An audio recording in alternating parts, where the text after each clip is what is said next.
আজি অকমান বেলেগ ধৰণে এবিধ মানে ব্যঞ্জন বনাবলৈ লৈছোঁ। ইয়াত মই লৈছোঁ পিঁয়াজ, বিলাহী, জিৰা, ধনিয়া, ৰেড চিলি পাউডাৰ আৰু আদা নহৰুৰ পেষ্ট।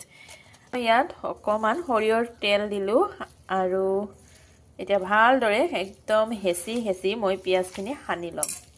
এনেদৰে মানে বনোৱা মই দেখিছিলোঁ এখন ৰেষ্টুৰেণ্টত মাংস বনাইছিল তেখেতে, আৰু আজি মই ভাবিছোঁ ময়ো তেনেদৰে ঠিক তেনেকুৱা পদ্ধতিতে বনাম। কেনেকুৱা হয় এতিয়া চাওঁ।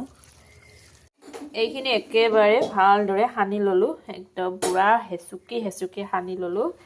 এইবাৰ এটা কেৰাহী জুইত উঠাই দিলোঁ আৰু এতিয়া ইয়াত মই চয়াবিন হালধি নিমখ সানি থৈ দিছিলোঁ, অকণমান ভাজি ল'ম। মই আজি চয়াবিনকে মাংস বনোৱা পদ্ধতিত বনাম। চয়াবিনখিনি উঠাই থলোঁ আৰু এইবাৰ এইটো কেৰাহীতে অকণমান তেল দিম।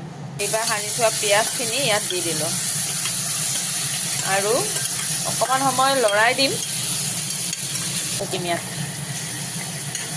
ইয়াত মই এটা বিলাহীও দি দিছিলোঁ, ক'বলৈ পাহৰি গৈছিলোঁ।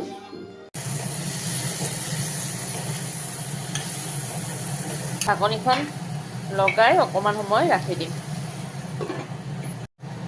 এইবাৰ অকণমান ঢাকনিখন গুচাই সেইখিনিত অকণমান পানী দি ইয়াতে দি দিলোঁ।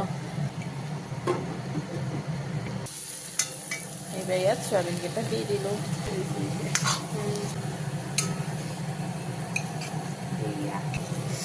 গন্ধ যে ওলাইছে না, মাৰাত্মক গন্ধ ওলাইছে। এয়া হৈ গ'ল। মোৰ অকণমান চয়াবিনৰ পৰিমাণটো বেছি হ'ল, নহ'লে বিৰাট ধুনীয়া লাগিলহেঁতেন আৰু।